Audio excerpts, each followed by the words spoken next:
వెళ్ళకూడదు. ఎవరి పేరినను జీవ గ్రంథమునందు రాయబడిన ఎడల వాడు అగ్నిగుండములో పడవేయబడతాడు అని అంటున్నాడు. దీనికి అర్థం ఏంటో తెలుసా?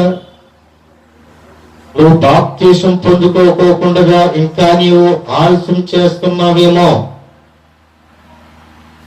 నీ పేరు జీవ గ్రంథంలో రాయబడకుండకపోతే నీవు అగ్నిగుండములో పడవేయబడతావు అనడానికి ఇది నిదర్శన.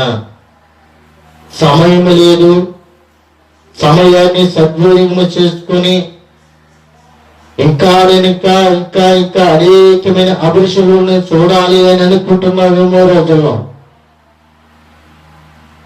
ఇవన్నీ కూడా పక్కన పెట్టి నువ్వు రక్షణ పొందుకుంటే రక్షణ నిన్ను బ్రతికిస్తాది, రక్షణ నిన్ను రక్షిస్తాది, రక్షణ నిన్ను దేవుని యొక్క రాజ్యానికి తీసుకుని వెళ్తాది.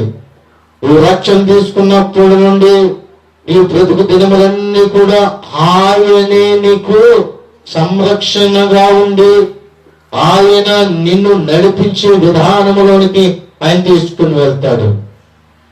జీవ గ్రంథంలో నీ పేరు లేకపోతే, ఇంకా ఆలస్యం చేస్తే సాతాను గారు నిన్ను ప్రతిరోజు ఆడుకుంటాడు. సాతాను గారు ఎక్కడ తీసుకుని వెళ్ళిపోతాడు అది నీకు గాని నాకు గాని ఎవ్వరికీ తెలియదు. సాతాను గారు ఏ రూపంలో వస్తాడో నీకు గాని నాకు గాని తెలియదు.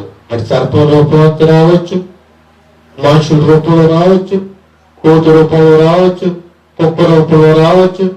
ఏదో ఒక రూపంలో సాతాను గారు వచ్చి నిన్ను పాడు చేసి నరకాన్ని తీసుకుని పోవడానికి మాత్రమే వాడు ప్రయత్నాలు చేస్తూనే ఉన్నాడు. మరణము కిటికీలు ఎక్కి చూస్తూ ఉంది. ఏ ఇంటిలో ప్రార్థన లేదు, ఏ ఇంటిలో విజ్ఞాపన లేదు, ఏ ఇంటిలో ప్రార్థన ధూపము లేదు, ఏ ఇంటిలో విజ్ఞాపన ధూపము లేదు, ఏ ఇంటిలో వాక్యమని ధూపం లేదు, ఏ ఇంటిలో దేవుని యొక్క ఆధారణ అనే ధూపం లేదు. ఆ ఇంటిని ఏం చేస్తున్నాడంటే వేలటానికి వాడు సిద్ధమై ఉన్నాడు. ప్రియమైన దానికి బిడ్డలారా, మళ్ళీ వారము అనేకమైన విషయాలు మనము నేర్చుకోబోతూ ఉన్నాం. మనం నేర్చుకుంటూనే ఉన్నాం, నేర్చుకోబోతూనే ఉన్నాం.